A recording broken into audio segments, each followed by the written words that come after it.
Когда приближалась годовщина революции Октябрьской, переворота, ее сейчас по-разному называют, потому что изменилось отношение. Я думал об этих годах, я думал о своих предках, которые выходцы из деревни. Я думал, как это все произошло, как это все получилось. И мне захотелось не просто написать, мне захотелось прожить эти 100 лет. Каким способом? А, Вообще-то я хотел когда-то стать актером. Слава богу, не стал. Но вот в прозе мне удается иногда прожить за других людей, как бы сыграть эти роли, вжиться в них. И вот я представил, что думал малограмотный крестьянский мужик, который вернулся с фронта, с Первой мировой войны, и начал возникать дневник этого человека, полуграмотный сначала, а потом все более грамотный, все более связанный. И этот человек рос. И у меня было ощущение, что я вот тоже как-то рос вместе с этим человеком. Потом вместе с его сыном, дневники сына были, тоже я вжился в роль этого сына. Потом дочь, потом внук, правнук и так далее. Через письма, дневники и все от первого лица. Я прожил эти 100 лет за каждого из этих персонажей, за членов этой большой семьи. Вот такая история. Много исторических фактов. И мне пришлось порыться в архивах, касающихся жизни немцев по Волжье на территории Саратовской области. Вот тут я много что читал, много что смотрел.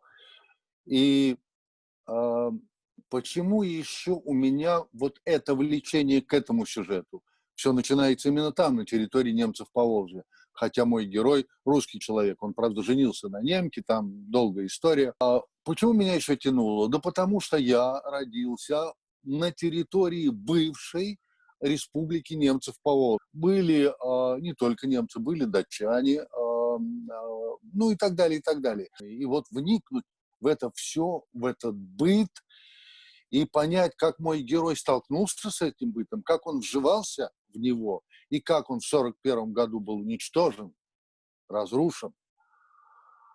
И я вместе со своим героем это страшно все переживал. И сын русского и немки, который мечтал служить в НКВД, между прочим, поскольку он был уже перевоспитан советской властью.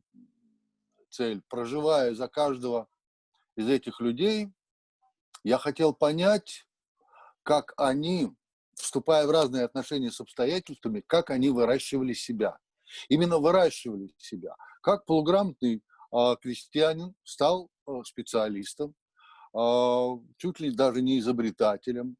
То есть это роман воспитания в каждой своей части. Роман о том, как люди наперекор обстоятельствам себя выращивают. Наперекор, иногда не в силах им противоборствовать, иногда будучи даже порабощенными, но у них живая душа. Я пытался понять других людей, в том числе чуждых мне.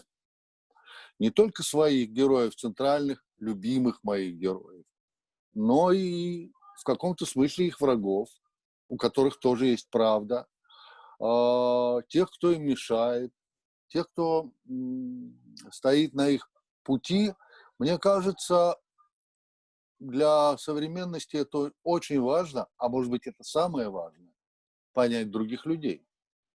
Понять, что у другого человека может быть своя правота, и в ней надо сначала разобраться.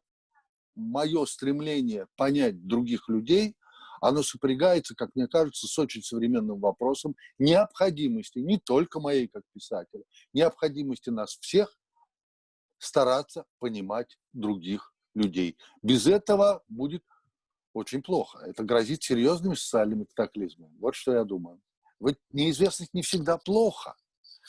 Это плохо, когда не знаешь, что там за темным углом. Может быть, там бандиты, а может быть, там та женщина, которую ты ждал всю жизнь.